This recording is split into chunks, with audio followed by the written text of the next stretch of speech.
today I am here to speak on a very contentious, very controversial, very incendiary topic which still continues to arouse passions, inflame anger, and draw the battle lines, so to speak.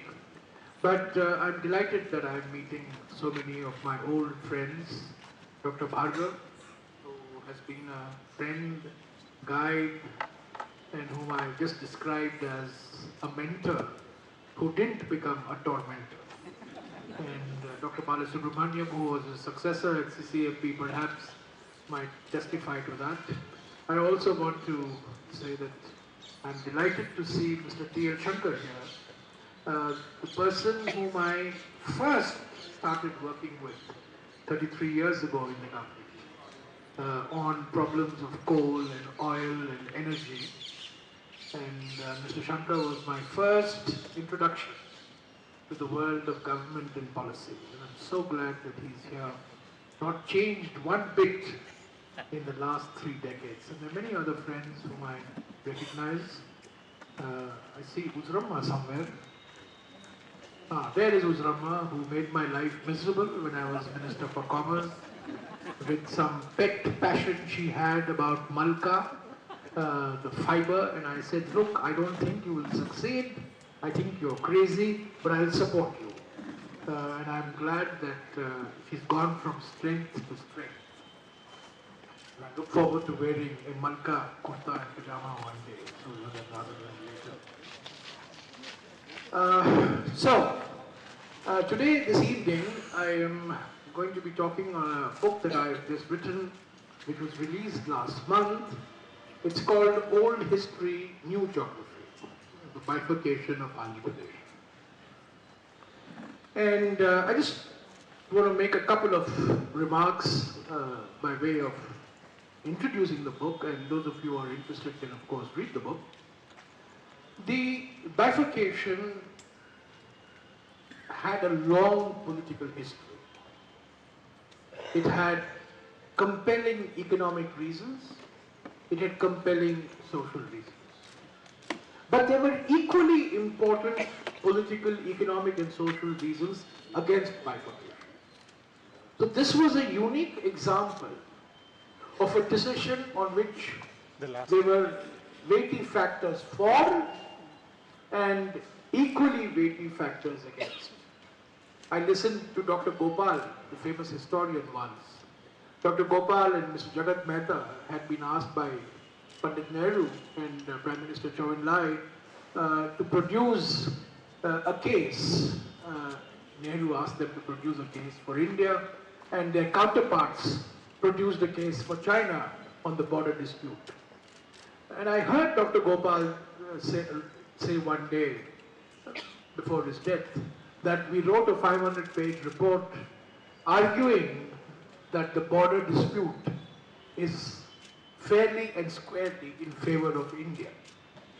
But then he went on to say, if the Chinese had recruited us, we would have produced a 500-page report to show that the border dispute favored China. So the bifurcation of Andhra Pradesh is one of those issues on which you can find many reasons for the bifurcation, and you can find equally important reasons against the bifurcation. The second point I'd like to make is that in 2014, all political parties, barring the CPM, supported the bifurcation, wanted the bifurcation. Whatever they may say today, all political parties in writing, and to embarrass many of these parties, I've reproduced the letters that they had given to the government in the book, barring the CPM, supported the bifurcation. Thirdly, as I said, there's a long political history to this. And the first chapter in my book is really a revisiting of the history of the creation of Andhra Pradesh and the bifurcation of into Telangana and Andhra Pradesh. Let's go back in time. there was a big movement in the 40s and early 50s to create a separate Andhra province out of the Madras province. This was bitterly opposed to by Rajaji. Bitterly opposed. And I'll have something to say on this. The Andhra protagonists wanted Chennai to be the, Madras then, to be the common capital. Just like Hyderabad, the common capital of the two new states, in the 1950s, Prakasam and others were arguing for Madras to be the common capital of the Madras province, the Tamil-speaking provinces, and the Andhra province, which would be the Telugu-speaking provinces. So in 1953, following Potti Sriramalu's martyrdom, Andhra state gets created in 1953. Potti Sriramalu dies on 15th of December 1952, and by October 1953, Andhra state gets created. It's only Andhra state. And there were two states there. The Hyderabad state, which was the Telugu-speaking areas of the erstwhile Nizam's dominion or domain or empire. I've been corrected, it was not an empire. And the Andhra state. And then the movement starts to create a unified Telugu-speaking province. And that's how the whole linguistic states movement starts.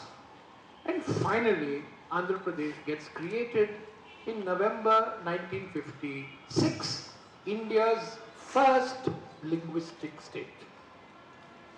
But what I discovered was something very interesting, which very few people actually can remember today and recall, which is that when the Home Minister of India, Mr. Govind Vallabh Pant, presented the state's reorganization bill in the Lok Sabha in April 1956, the bill contained provisions for merging Hyderabad state and Andhra state and for calling the new unified state Andhra-Telangana.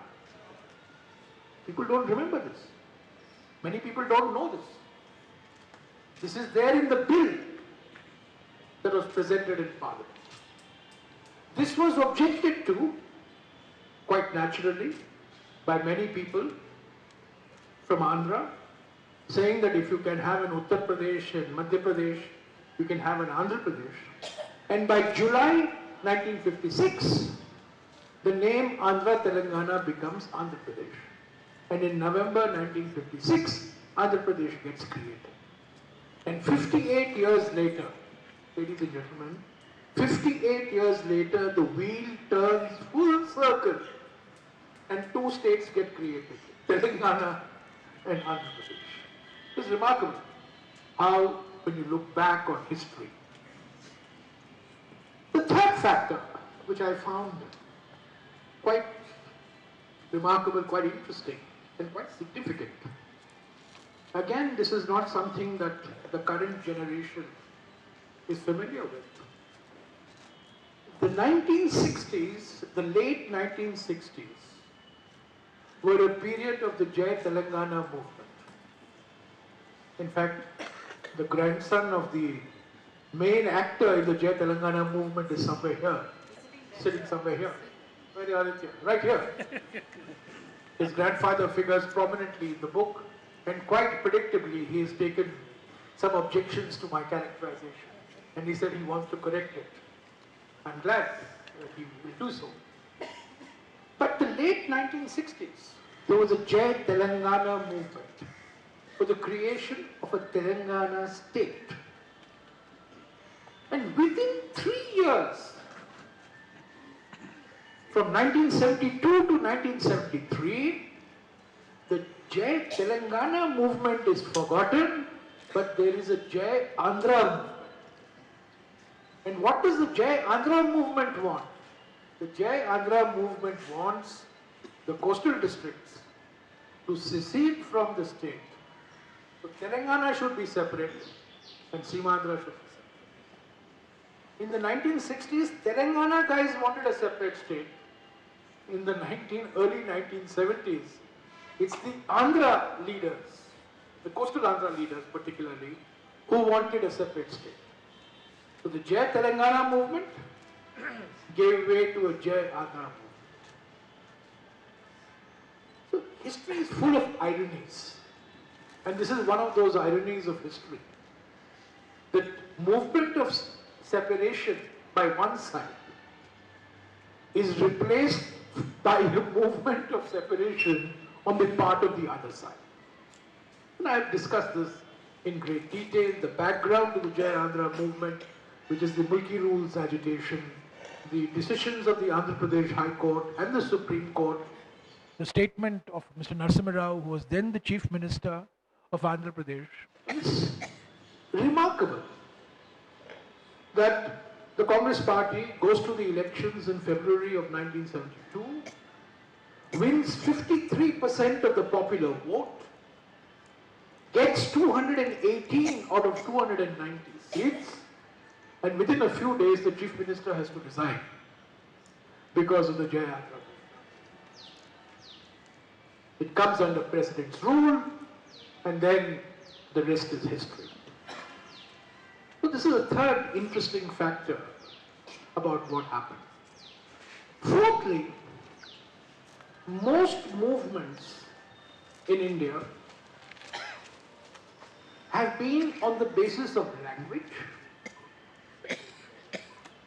creation of linguistic states, or on the basis of a feeling that they constitute a distinct cultural region. Uttarakhand, Jharkhand, Chhattisgarh. But Andhra Pradesh was a peculiar case. That the language was common, the culture was more or less broadly common, there were local variations, but yet there was this great movement for separation that starts in the 1990s and gets momentum in the early part of the 21st century. I had discussed in the book the background to what happened in 2000. Had Mr. Chandrababu Naidu made KCR the cabinet minister, maybe Telangana movement would not have taken place. Maybe the TRS would not have been formed in April of 2000. Had YSR not been killed in September 2009, maybe the history of the state would have been rewritten. I mean, these are all the imponderables, the wonderful ifs of history. But the reality is what counts. And the reality is there was a strong sentiment that was created on the basis of a perceived discrimination against the people who belong to one particular part of the region by entrepreneurs and businessmen from other parts of the region. So this is the history.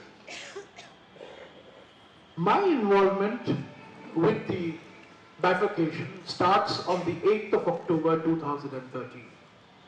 Before the 8th of October 2013, I knew nothing of what was happening. A decision got taken to bifurcate, and on the 8th of October, the government sets up a group of ministers. I become a member of the group of ministers, and by default, I became the public face of the group of ministers.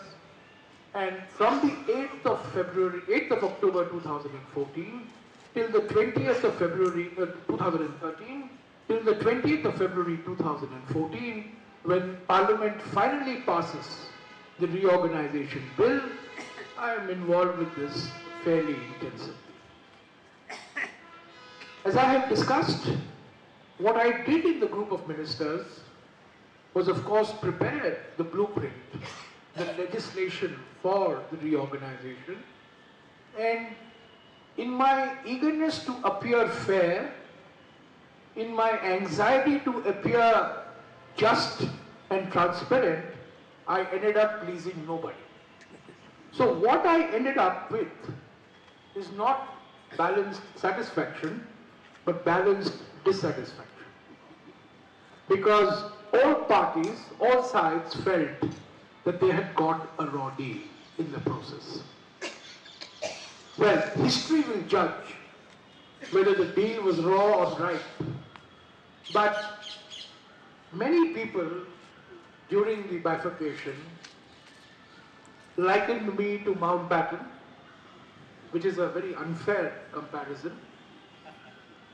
Some people knew their history better and likened me to Cyril Ratcliffe, which is also an unfair comparison because Ratcliffe had never been to India, had never seen India, spent 5 weeks in Delhi and drew a map in the map of India and created Pakistan, West Pakistan and East Pakistan. My knowledge of Andhra Pradesh was slightly more than Cyril Ratcliffe's knowledge of India. And we followed a more consultative process than Cyril Ratcliffe and Mountbatten ever followed for the partition. And as I have tried to explain at great length, this is not a partition, this was bifurcation. In fact, it was not even bifurcation in my view, it was, to use the language of modern economics, a demerger. Because Andhra and Hyderabad had merged in 1953, and what was happening now is Telangana and Andhra Pradesh were demerging from what had happened in 1953. I say this because words carry a lot of meaning, they resonate, they create passions, they lead to agitations, and in fact, this is what happened. And the Telangana protagonists felt that I had bent over backwards to please Andhra, particularly in the matter of water resources.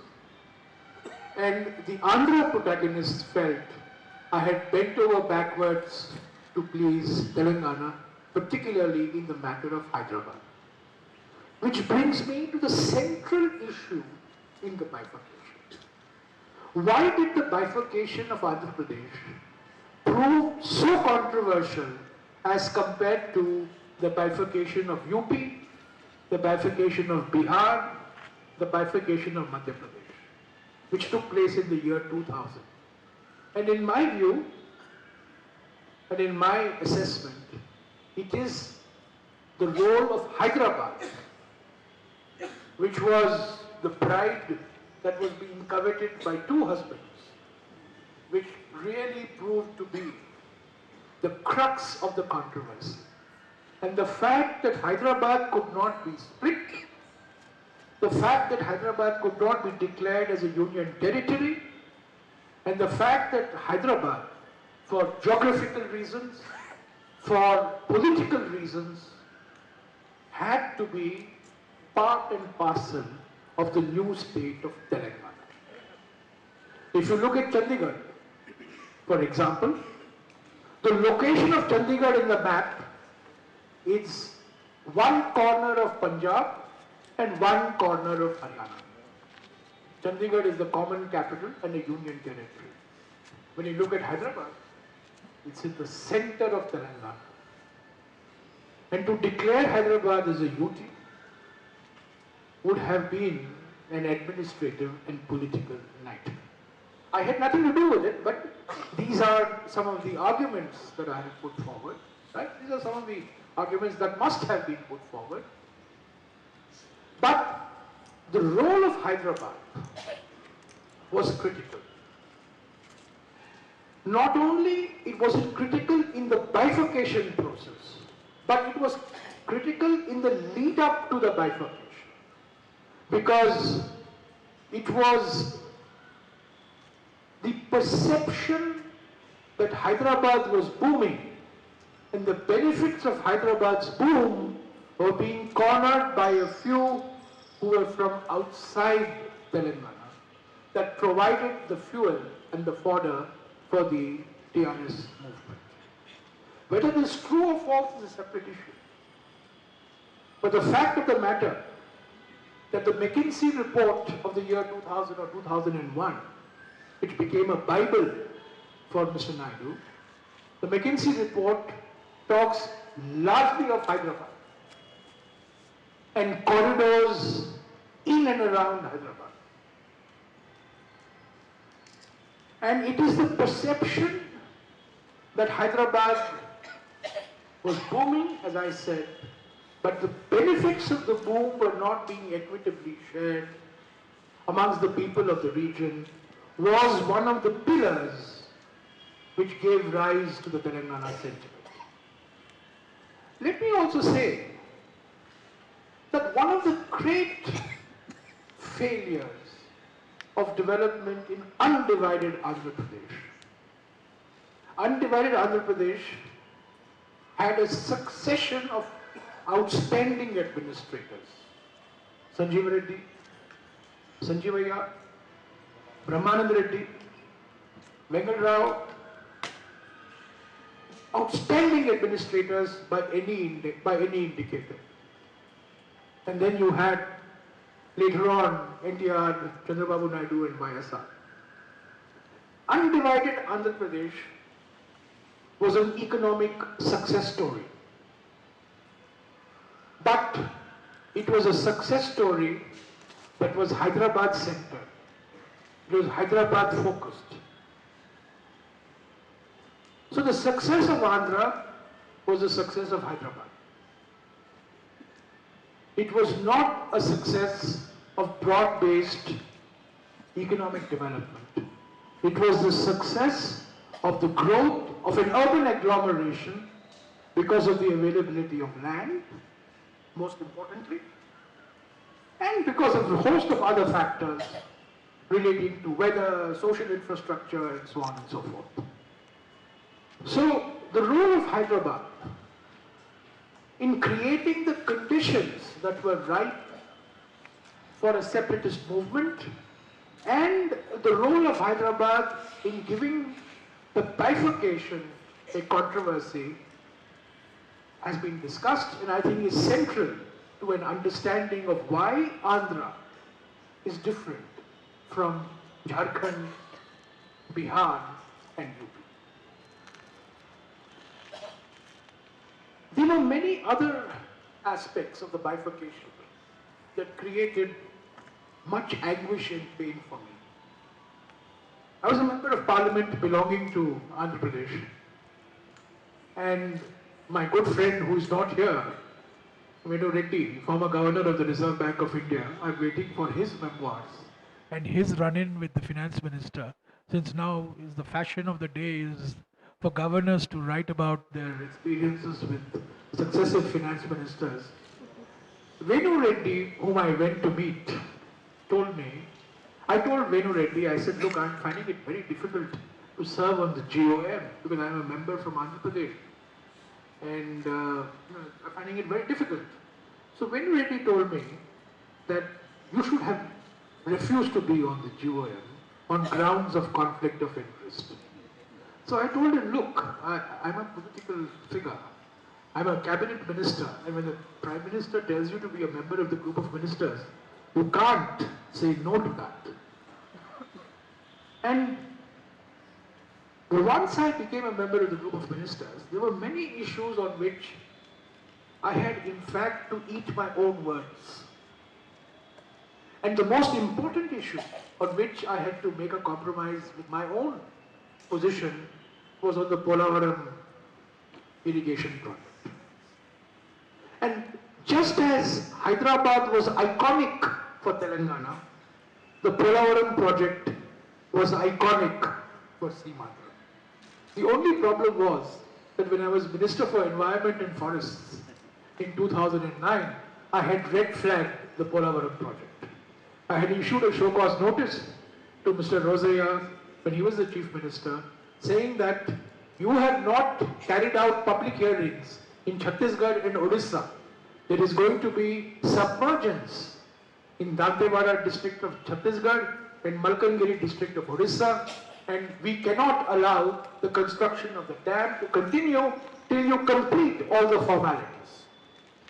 all hell broke loose, because here I was issuing a show cause notice to a Congress chief minister, a Congress minister issuing a show cause notice to a Congress chief minister. And that too a Congress chief minister who is chief minister of the state from whom, for which the minister is representing. So this was the background to the Polavaram project. I had red flagged it. There were serious issues of submergence.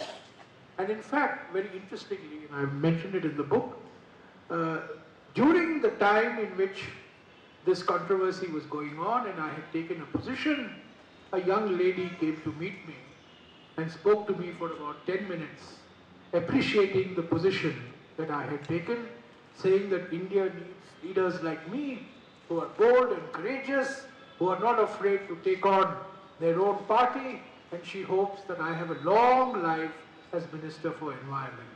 After her long monologue, I asked her, "Who are you? Where do you come from?" She said, "Sir, my name is Kavita.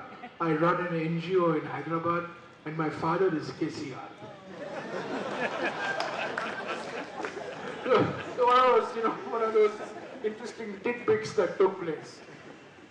On Polavaram, once it became clear that it was central to Andhra, just as Hyderabad was central to Telangana, I had to basically find a way forward.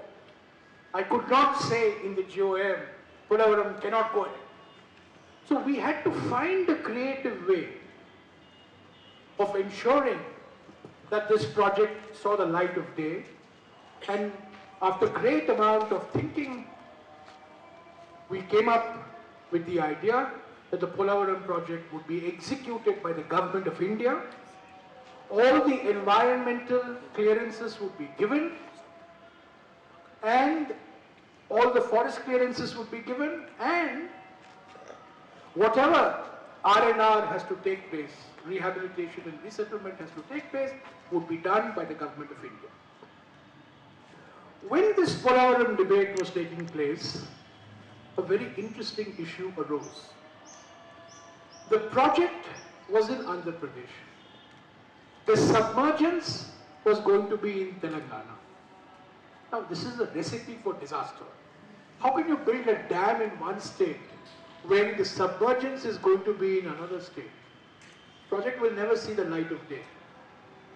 So we decided in the group of ministers to transfer the submerged area from Telangana to Andhra. And the precedent we found, Shankar Garu might remember, that this part of Khammam district was part of East Godavari district before 1959, but after 1959 this got transferred to Khammam district in order to make sure that the distance between Bhadrachalam and Khammam is not as great as the distance from Bhadrachalam to Kakinada, which was the administrative capital of East Bengal.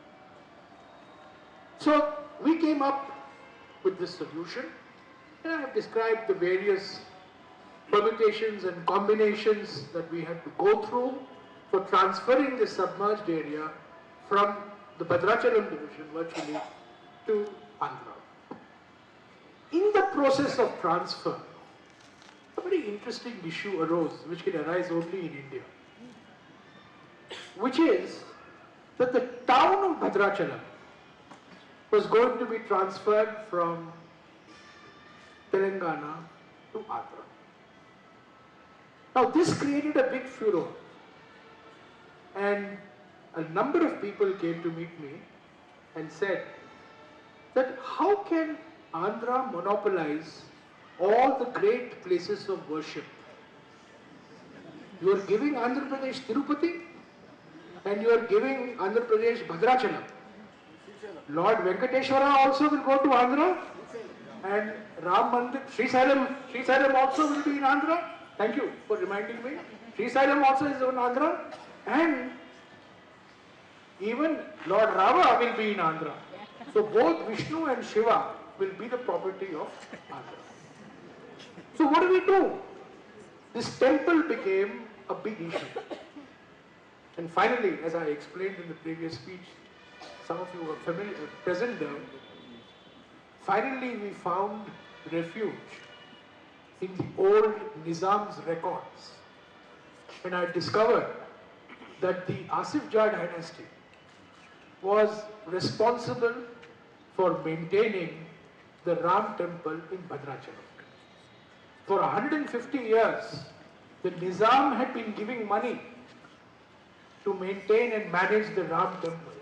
And we used the Nizam's precedent to say that the Bhadrachalam town, the Bhadrachalam division, revenue division, will go to Andhra, but Bhadrachalam town and the Ramachandra Swami temple will remain in Telangana.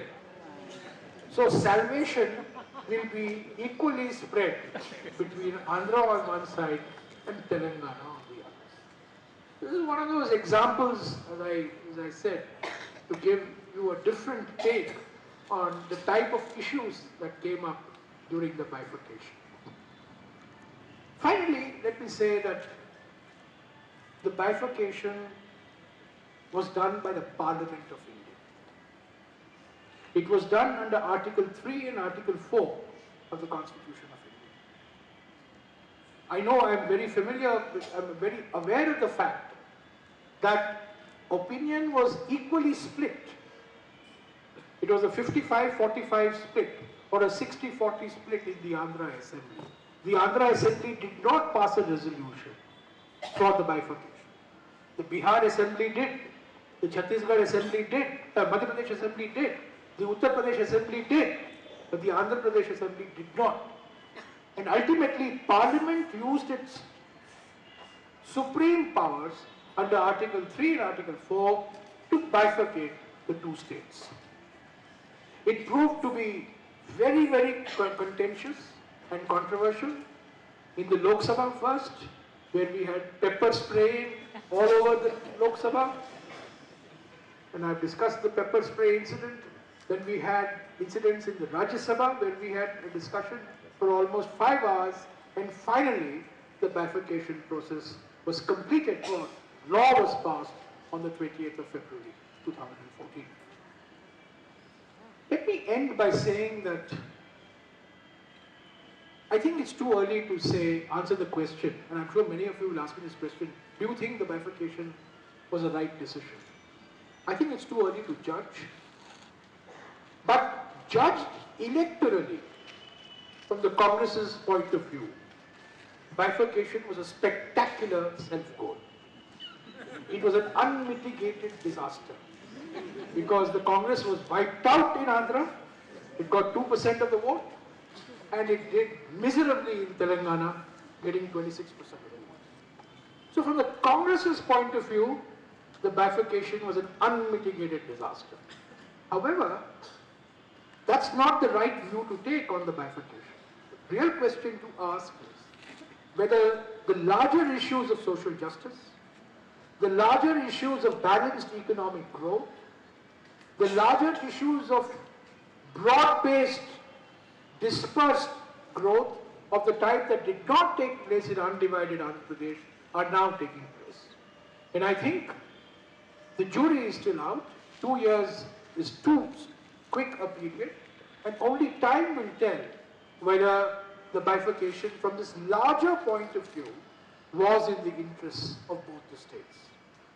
But if you look at the law that was passed, the law has extraordinarily detailed provisions for managing water resources, which was a big bone of contention. It has extraordinarily detailed provisions for a common capital, in fact the institution of a common governor. I have explained how the institution of a common governor came about. Many people were opposed to the idea of a common governor because it meant one post less for IAS officers, for IPS officers, and for retired politicos. But the common governor innovation was a very important innovation in the law to ensure that the common capital functioned smoothly. And there were many other provisions in the law to ensure that the commitments that are made are not executive commitments, but legislative commitments, which have the sanctity of having passed by Parliament.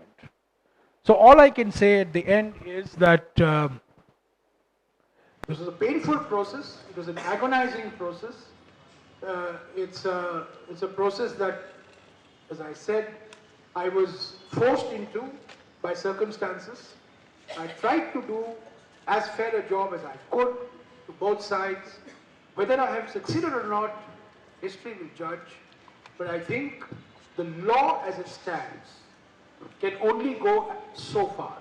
Ultimately, it's the political process.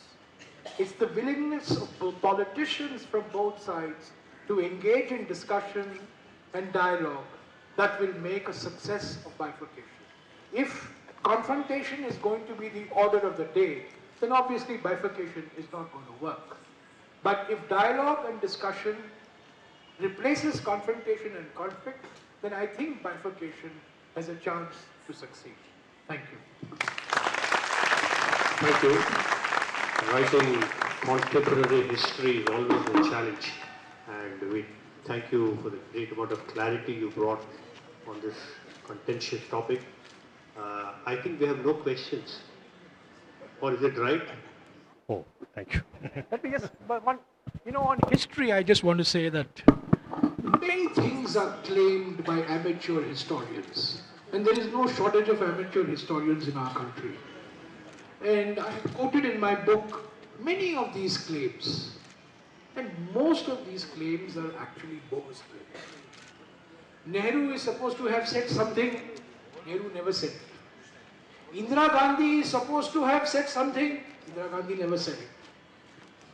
And I have spent months in the archives looking at all the papers, trying to find evidence for what Nehru and Indira Gandhi is supposed to have done vis-a-vis Telangana. There is no evidence whatsoever. So be very careful when you read amateur historians who dig out history for either bifurcation or against bifurcation, because there are amateur historians on both sides. So I think the important thing is to look at history, to look at written records, to look at the evidence as it exists, not as evidence you imagine it would be. But sir, you made two errors. Being a GOM member, you made two big errors. One towards Telangana and then towards Andhra. Telangana lacked skilled manpower to run the governance and things like that. You have done nothing to address that. And it's how to improve skills on rural probes especially, which is not up to the standard which a state can govern itself. One. Number two is regarding revenue from Hyderabad going to Andhra Pradesh. You are not properly addressed in any of these are the two errors you guys have done. Well, let me say that the first is not an error. The fact that Telangana lacks skilled manpower is an issue that has to be addressed by the government of the day in Telangana. It's nothing that the GOM could have done about it. So that's not an error. However, the second point that you raise is a very serious point. And I have dealt with in the book. My original proposal was to in fact have a formula for dividing Hyderabad's revenues for a period of 10 years. But that was not found constitutionally acceptable.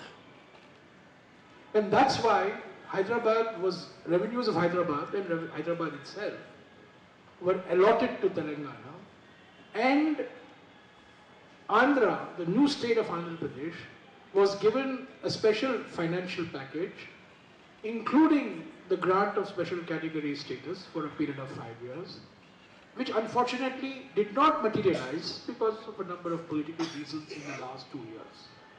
So of your two errors, I'm not prepared to accept the first, but I'm prepared to grant you that you have a very serious point on the second. And unfortunately, I did think about this. I did put a proposal for sharing of the revenues for a period of 10 years. It was not found constitutionally acceptable, and that is why we came up with the idea of a special category status, which would mean, in simple language, a special category status means a normal state, when it gets money from the government of India, 70% is loan, 30% is grant. A special category status means you get 90% as grant and 10% as loan. 11 states of India have special category status.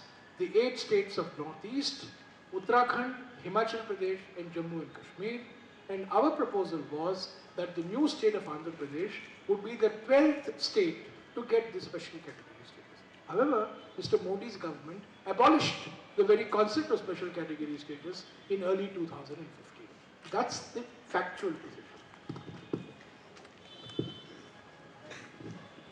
I request you to make comment, ask questions, not make comments. Sir, in the beginning of your talk, you mentioned that all parties, barring the CPI, requested for CPM. CPM, okay, requested for the partition. Now, what could have they done after after Mrs. Gandhi so dramatically makes this announcement on her birthday, as simply as if she was cutting a birthday cake, announces this division. And where was the need, for all that? Just 6 months, if you remember what happened, just 6 months before that, there was an election. The TRS, the Telangana party, was almost decimated. And Mr. KCR himself won by the skin of his teeth, almost lost. Where was the need? At that time, was there no sentiment? In 6 months, things changed so much that she had to take this decision, and then afterwards put the blame on the other parties. Well, madam, you're asking the wrong person the question. It's a right question, but asking of the wrong person. But your party. Because I am not privy to the reasons why the bifurcation took place, but I can certainly tell you how the bifurcation took place, and I can certainly tell you what the bifurcation was all about. But why the bifurcation took place, I can only speculate.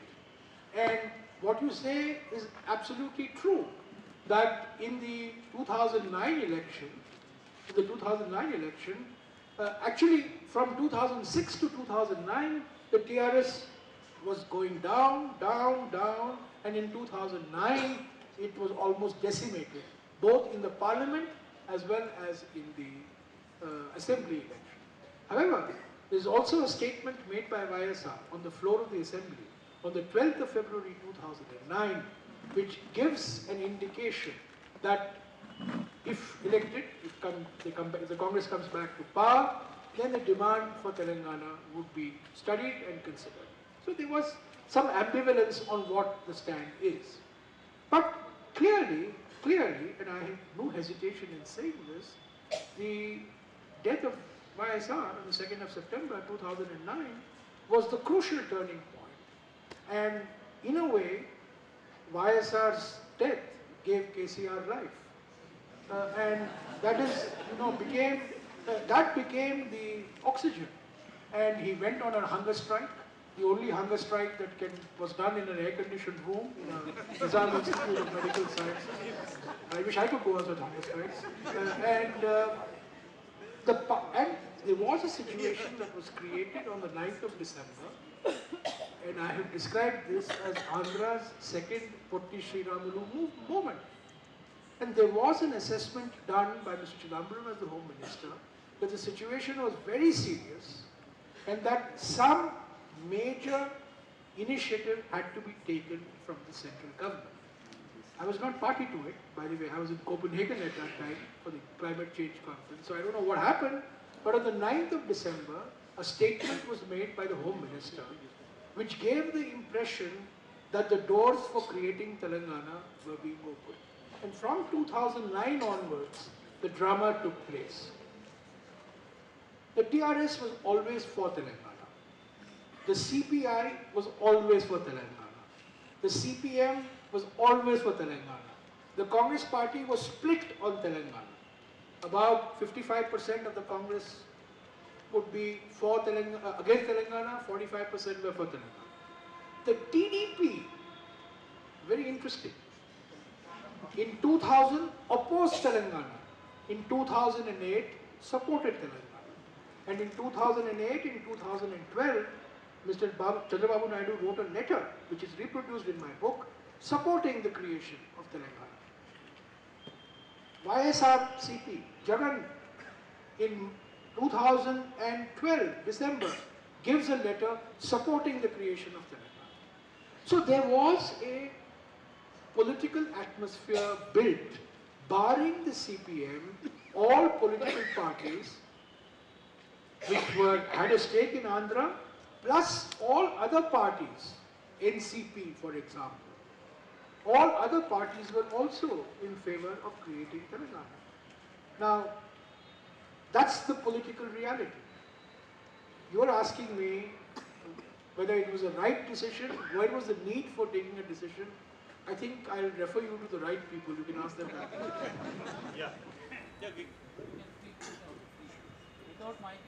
I'm Professor Satyakiran. I want you to reflect on something that appeared in the newspapers yesterday and today about Margaret Alvar's memoirs. Number one. We're discussing my memoirs, not Margaret Alvar's. Okay, I have a twofold question. And I'm reminded of what Winston Churchill had said about the Americans, that the Americans always do the right thing, but only after doing everything else. The twofold question is, it's a slight digression. Number one, at a time when India is very aspirational, when meritocracy seems to be ruling roost in some way, will the Gandhi family and the Congress party ever look beyond Rahul Gandhi? Number one. Number two, Let's keep the question on the Telangana Andhra issue. Let's keep the questions on bifurcation. Okay, Your questions on the Congress party, I am glad to answer bilaterally. I have no question to answer. I'm glad to answer. I'm not ducking the question, but I just don't want this to get diverted into other issues. Sir, I have a small question. Reorganization Act is a wonderfully drafted piece of legislation. But there is a lacuna insofar as the bifurcation of the High Court is concerned. It has not been spelled out as to when the High Court will be bifurcated, when both the states will have their respective High Courts. And in the process, now, you know what is happening in the courts in Telangana and also in Andhra Pradesh. Could this not have been avoided? Sir, let me answer your question. I'm not making a commercial for my book, but please read the chapter on the High Courts. The Constitution lays down a procedure for the way High Courts are set up. We followed precisely that procedure. The law is very clear. There shall be a High Court for Telangana and there shall be a High Court for Andhra. The two High Courts will be different. The modalities and the timeline for the creation is laid down by the Constitution, and that is why you will see in the book,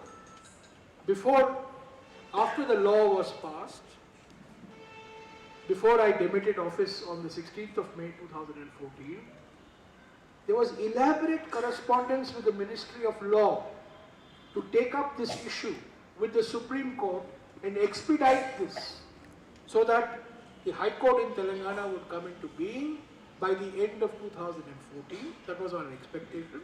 And the High Court of Andhra would also be functioning. However, for some reason, it has not happened. We are not to blame for it. I say this clearly, categorically. The GOM, the Reorganization Act, envisages, proposes, provides two High Courts.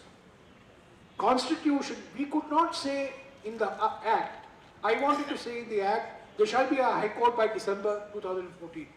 But my law ministry people said, you will be in contempt of the Supreme Court because the Constitution lays down a procedure. So please leave it to the Supreme Court. So it was left to the Supreme Court.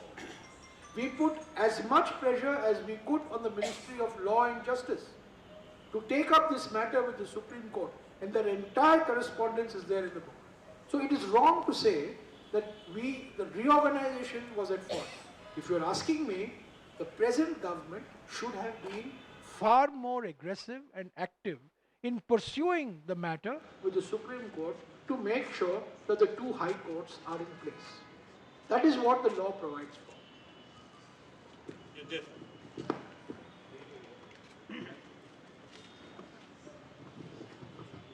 Good evening, Jairam sir. The general perception before the elections was that Congress was going to do badly in Andhra Pradesh. And it would not get many. Now, you have always been a very straight person, answered questions in. So I don't. One would expect you to escape out by saying that I was not privy to it, and you've all been against bifurcation. Now, my question is, was the bifurcation a need-based or because of agitation or for development, which actually needs a committed politician, or was it for the 16 seats in Telangana, a political decision? Because if at all Congress was going to make any seats, it was only through bifurcation. So was it based on that perception that the bifurcation was carried out? Well, I think it was a mixture of all the factors that you have identified. There was certainly an element that there was an agitation and there was a large number of tragic suicides of youngsters. There was also a political calculation that you were not going to be successful in Andhra anyway, so cut your losses and maximize your gains in Telangana. I am sure that political calculation must have been there, and I do point to the fact that although I am not privy to it, I assume that as a political party does political calculations. And while agitation was certainly a factor, the political calculation must have been a very important factor. As it turned out, the political calculations were completely haywire and proved completely wrong. And who knows, maybe some future historian will dig out some archives to show that maybe KCR promised that he would merge the TRS with the Congress.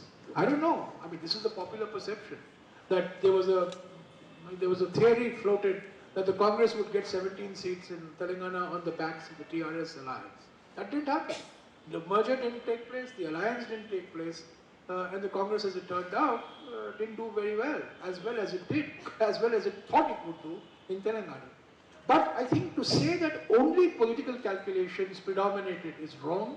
I think the persistence of an agitation, the persistence of violence resulting in suicides, the number can be disputed, but the fact of suicides cannot. These are all factors that must have weighed in the minds of those who decided. Finally, the decision to bifurcate got taken on the 30th of July 2013. That was the day in which the Congress party firmly, unequivocally, unambiguously said that a new state of Telangana will be formed with Hyderabad as the common capital. That was on the 30th of July 2013. Mr. Ramesh, I am Rajeshwar Rao, a journalist. I wanted to correct you on 2 counts. Just 1 minute. One minute. Let him finish. No, I have been waiting for long. And we'll get you're it. not listening. There has been a very, very lucid picture on the history of bifurcation and how it has taken place. Really, you have been very straightforward and then very frankly put forward all the things there. And despite the fact that you're a congressman, you have accepted the debates. Fine. And I'm basically a person who is who supports the union of the things there. Certainly. Because there are all so much of advantages of the thing. But unfortunately, this thing has grown up to the extent where bifurcation has to take place. Fine. But as you mentioned, several factors, economic, political, and several factors there. But the weightage was given, unfortunately, to political side only, in my opinion, and subject character. There are so many other things, because if you take in subject, there are so many factors. But unfortunately, in this case, very desperately, a political situation has taken over other things there, and then it's because all unions, is the demise of union state has taken place. Another thing is there. See, in your address, yes, sir. So, let me first appreciate what is done. It's an applause. And next, yes. In your address, you are telling that, see, it has gone there when the state was formed, Andhra Telangana. And then after a full cycle of 56 years, it came to separation of 2 states. But the subject correction. It's not full cycle. It's a primitive cycle. See, we are all Telugu speaking people. So we are there. Telugu is 60, not 56. So had it completed 6 years, maybe the purpose could have been congenial. And one thing is that, one question, one major question is that, see, when bifurcation law was taken to Parliament, unfortunately it was taken by voice vote. It would have been electoral vote would have been much better. That's all. But again, I can understand your sentiments. What I can say is, I can understand your sentiments. And I have said right at the beginning that I can make out an equally persuasive case against bifurcation, as much as one can make out a strong case for the bifurcation. So it's one of those issues on which there are strong arguments on both sides. Yes, Good evening. Yeah. So the former,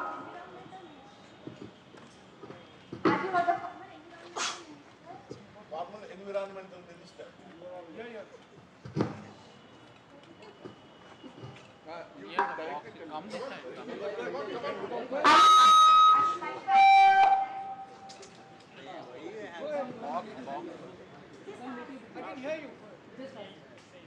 Please pass on the mic. protecting the animals and sanctions to wildlife is needed. Will it be excellent part of government to categorize wild boar, nearby under Well, I'll answer your question on this. It's an important question that you have raised. The question is that Article 51A enjoins citizens to have a fundamental duty to protect the environment and wildlife. But this young lady is asking, why, if this is a fundamental duty, why does the Ministry of Environment and Forests issue a directive permitting the killing of wild boars and nilgais? Am I right? It's a very important question. Why did the Ministry of Environment actually issue a notification saying you can kill nilgais, you can kill wild boar, whereas Article 51A enjoins upon all of us the protection of wildlife? She's asking me what explain, and I'll explain to you later. Mr. Ramesh, I'm Rajesh Rao, a journalist. I just wanted to correct you on 2 counts. One is you said in 1972-73, when Jayandhra movement took place, only coastal Andhra wanted to secede. See, in fact, the leader of the movement was B.V. Subba Reddy, former Deputy Chief Minister from Rayalaseema. And Rayalaseema and coastal Andhra wanted to be separated from the Andhra Pradesh state. Second one about Bhadrachalam town. Bhadrachalam town was in Hyderabad state even before the merger of Andhra Pradesh. So you do not even go to the archives and search for Nizam's contribution to the town. It was there, part of the Hyderabad state, part of Telangana. Yeah, but it does not in any way detract from the fact that the Nizam had historical links with the Ram. That is the point I'm making. That there was a historical link of the not just the 7th Nizam, but of his predecessors. But he with said the I Sri think it was Ramchandra part Swami of temple Andhra only. Nizam used to Bhadrachalam. contribute. Good evening, sir. Good evening, everyone. My name is Surya Girigunta, and my question is regarding the Andhra MPs who were lobbying for the United States. There was a lot of agitation in the Andhra region also, like, to keep the state united. So what went wrong from these people, like why they are not able to keep the state united, whereas Telangana people succeeded? The Telangana people were as organized as the Andhra people, and I used to joke in Parliament that the Telangana MPs used to hold up. In fact, Kesigar was not even present in Parliament when the vote took place to bifurcate the state. So it was actually the large part of the agitation took place within the Congress party. There were MPs wanting United States, and there were MPs wanting the bifurcation. And every day they would raise this issue. And I half jokingly told one of them, Roz ka gana, ek hi gana, Telangana, Telangana.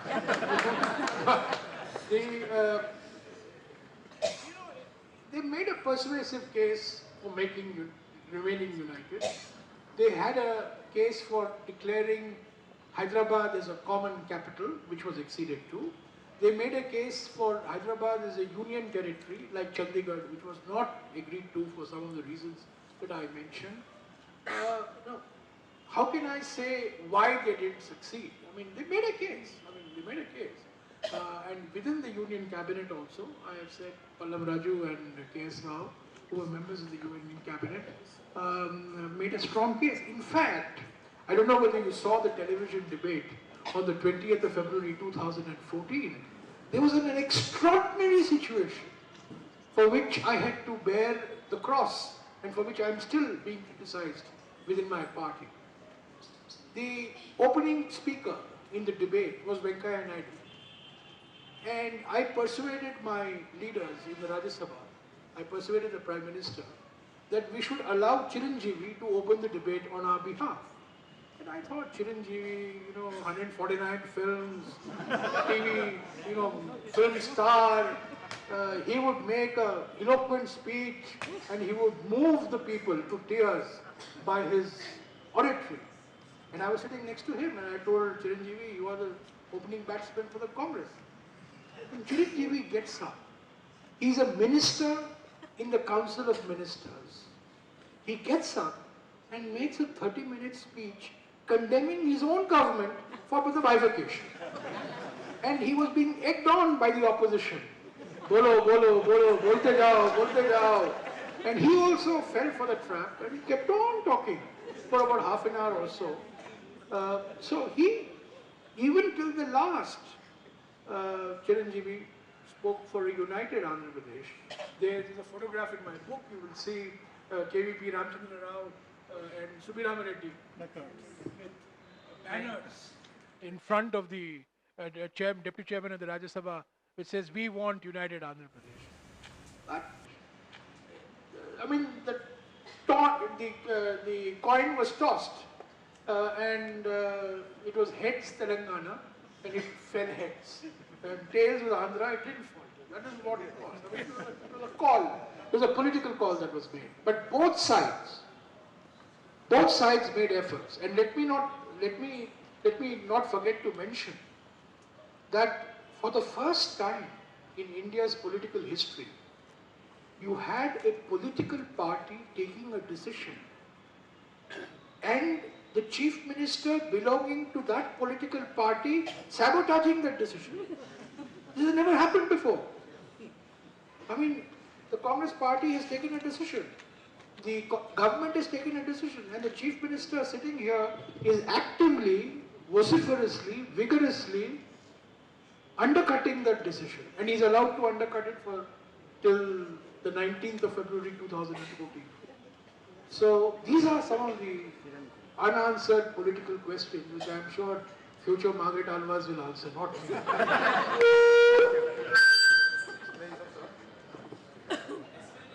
Sir, my question is very simple. You spoke about the political parties that are behind here. Political parties behind that were actively involved in the bifurcation process. I am more interested in the non-political parties that were also involved in the bifurcation process, particularly the business lobbies or any other economic groups like the farmers or anybody who were actively involved or approached you through the process. I have a second part to it, and the undivided Andhra Pradesh is a deeply caste-driven society. So what were the caste dynamics behind during the bifurcation process? The caste dynamics behind during the bifurcation process. Caste.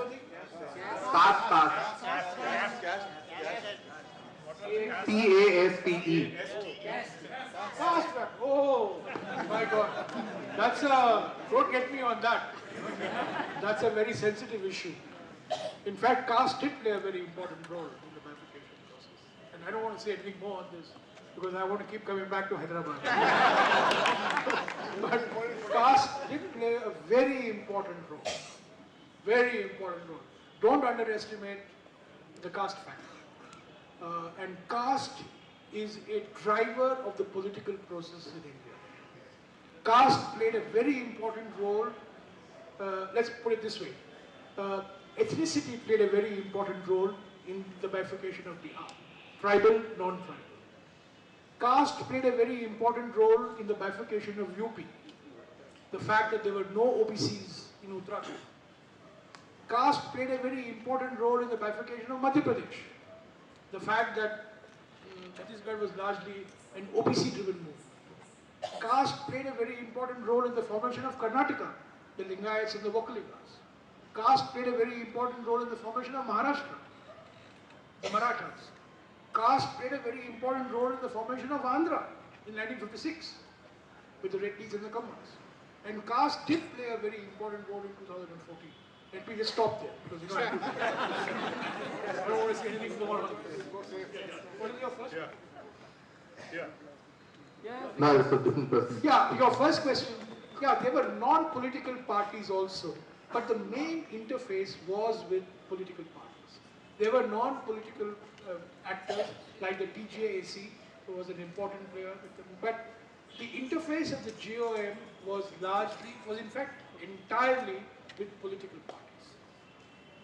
Mr. Ramesh, I have a simple question. I just feel that if you had agreed, if the party has decided or if the paper is in the formation of a new state, why couldn't it have been delayed to such a point that the other state which would be created had an equal opportunity of at least a fighting chance to grow? Let's take the example of Hyderabad. Hyderabad has everything, and even the officials who are living in Hyderabad or who belong to Andhra, they don't want to go back there because they've worked their entire life to reach the levels of whatever they have. They built palaces or built houses, palatial houses in Hyderabad, and now they have to go to Amravati where there's nothing, and everything has to be started from scratch all over again. And Mr. Naidu is also trying to hurry it up. You know, I traveled with somebody this morning, sitting next to me. He gave me his card, and he runs a software company in Hyderabad, avionics software. So naturally, whenever I meet somebody from here, first question I ask them, are you from A or T? So he says, sir, I am from Guntur, and I've been in Hyderabad. I've got this company. I used to work for ISRO, and I am now running this company. I said, how do you feel? He said, sir, first 6 months I cursed you.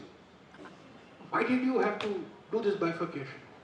But now I'm beginning to see that at last Guntur, Vijayawada, Visakhapatnam, Tirupati, Rajahmundry, Ongole have some chance. Because as long as this big brother of Hyderabad was there, none of us would develop. So I said, are you telling me this just for making me feel good?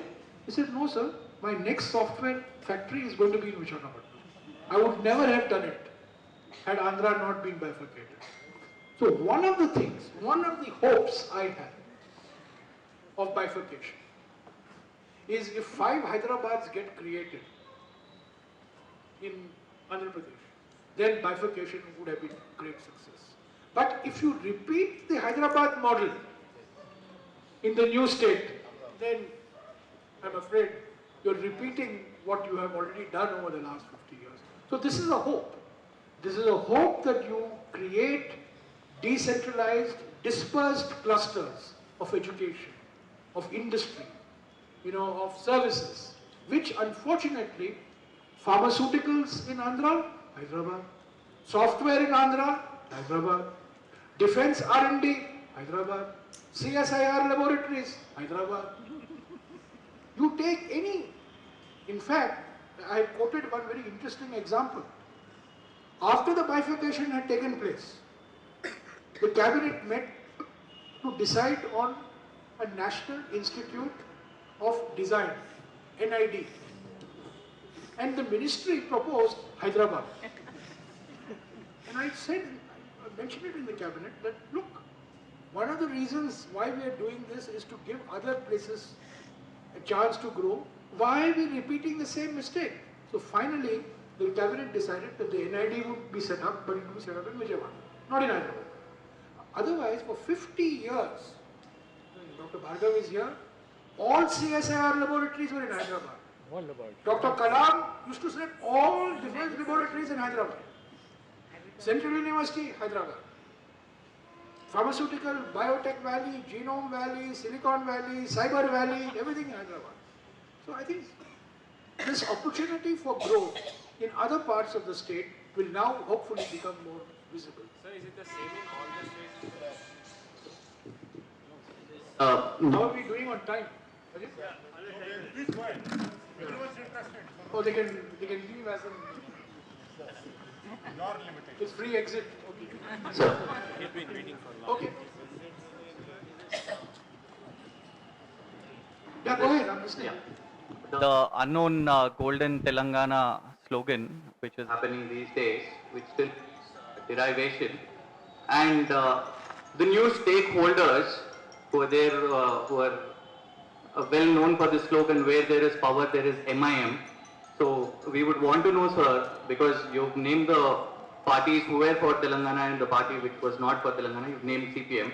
So what exactly was the role in those circles during the GOM and the discussions of MIM, or what the pressure? Because when they were in the people, they were always bringing the Royal Telangana demand, or they were creating apprehensions on Hyderabad and Telangana.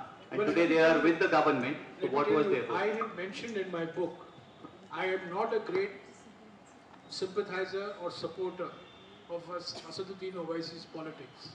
But I have to say that in the GOI, the best documentation, the best report, the best memorandum came from the MIM.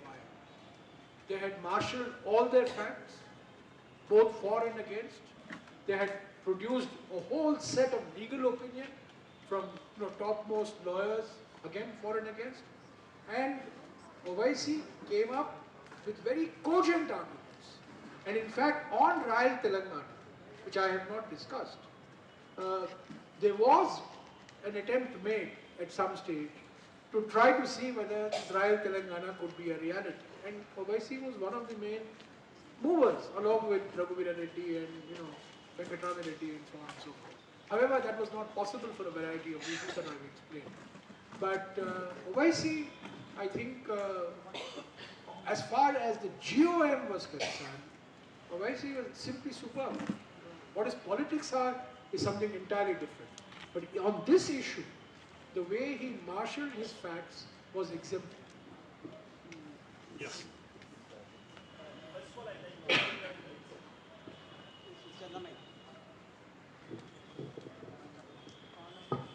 I've read your book and I must admit that it's a fantastic book. I just have very two quick questions. Question number one is, I was for Telangana and we were continuously and constantly fed with this formulation, the Nutcut Bachi and the Bichara, Nutcut Ladka and the Bichara Bachi. In your book, you've gone to the extent of writing to Mr. Suresh Reddy and figuring out if Jawaharlal Nehru had actually said it. Now, can we safely believe, after having read your book, that this was never said by Panditji? That is my first question, sir. And the second question is, do you in hindsight regret having granted Telangana from a political perspective? Because this was a state that had returned over 30 MPs to you in the last elections. Do you think in hindsight they could have slept over this for a longer period of time? On Pandit Nehru's statement, I could find no evidence, oral evidence, written evidence, either in his speeches, recorded or written, that he actually said what he is supposed to have said. I have found no evidence, written or otherwise, that Indira Gandhi is supposed to have said what she said. So these are things that have been, I may be wrong. Maybe somebody will come 5 years later and disprove me. But they must disprove me with authentic documents, with authentic records, not on the basis of imaginary documents and imaginary records. So I believe as of now that Pandit Nehru never said that ek natkhat, whatever he's supposed to have said, that long thing that he is supposed to have said, ek natkhat ladki और एक नौजवान लड़की के साथ शादी कर रही है और अगर ये तलाक भी दे सकती है, something like that. He never said that. And Indira Gandhi is supposed to have said that let's give Telangana, and T.N. Kaul is supposed to have told Indira Gandhi, no, we can't give Telangana because Hyderabad is still pending in the Security Council. It was completely bogus. Completely bogus. There's no records anywhere to prove this. And I did a lot of research, talked to a lot of people who were involved at that time, some of whom are still alive. And I have given, I have mentioned in the book, and I tell you, one scholar, quote unquote, one scholar attributes Nehru's comments to a book written by V.K. Bawa called The Last Nizam. And when you go to the page given in the reference of that person, so-called scholar, there is no mention of Nehru. There is no mention of that quotation. Mr. Baba is not here. I just met him before I came, and I engaged in protracted correspondence with him when Mr. Baba said there is no evidence. I never said anything of this sort. And yet Mr. Baba's authority is evoked and invoked to justify a particular claim. So what I am saying is, history should be based on not oral memories, but history should be based on written archival material. And I could not find anything to substantiate what Nehru and Indira Gandhi is supposed to have said. Sir, second question. Sir, regarding Nehru, sir, I am from Nizamabad. I was not born when Nehru said all this. I am from Nizamabad, but he has said this. You are wrong. You may be wrong. Sir. Because you also were not there. Sir, one sec. Yes, sir. I beg you, sir. Sir, you just listen to me. Okay, sir. So, you were also not there. I am not there. I was not even born. Now, sir, one sec. There are, in Nizamabad, there are 3 languages spoken. Kannada, Marathi and Telugu. I am telling you, I have seen some quotations from the papers, old papers, that Nehru has said this. And I will definitely give you this. Sir, I contacted Suresh Reddy, former Speaker of the Andhra Assembly, whose father was present when Nehru spoke. Okay? Reddy, listen to me. Please listen. You had your say. Let me say. And please read. Please listen to me. Please read my. If Nehru has said it, all power to Nehru. Please read my book where all my correspondence with Suresh Reddy I have reproduced. He directed me to somebody. That somebody said, I recall Mr. Nehru having said this. I said, please give me the written evidence. Till today, nobody has given me written evidence. That's the point I'm making. When you make claims, you should make claims that are substantiated by written evidence. Unfortunately, in India, we do not give value to written evidence. We give more value to oral evidence. उसने कहा था, उसने मुझे बोला था, उसकी याददाश्त ये थी. That's not good enough for history. History must be based on actual evidence. This is a 2-part question. Yeah. So, with the benefit of hindsight of 2 years, what would you have done differently over the entire process? Of 2 years, I know it's a short time, but what would you have done differently, or would you have given the same recommendation? The second question being, first of all, thank you for your time here. And the question being, still the jury being out, what are the parameters which would be used to decide whether the bifurcation is a success or a mystical failure? Let me take that question. That's a very important question. What are the indicators one can use to judge whether the bifurcation has been a success or not? I would use 3 or 4 indicators. Indicator number 1, is development in both the states less Hyderabad-centric or not? Number 1. The second indicator I would use is the development of water resources benefiting farmers or benefiting contractors. That's the second indicator I would use.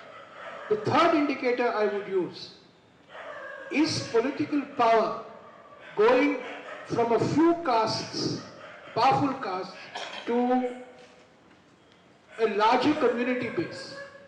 The scheduled castes, the backward classes, minorities, the whole social justice argument. Is that happening or not? So is politics becoming more empowering, or is politics becoming more narrow in terms of its power base? That's a third indicator I would use. A fourth indicator that I would use is whether the development that is taking place is not focused only on 1 or 2 sectors, but it is spread across the economy. In other words, agriculture, industry, services, whether you're having balanced growth or not. So I would use 3 or 4 of these indicators and see whether we are going in the right direction or not. Now, as far with the benefit of hindsight, would I have done things differently? Well, with the benefit of hindsight, you will do everything differently. So that's not it's a no-brainer. There are many things one could have done differently, but we didn't have time. We were racing against time.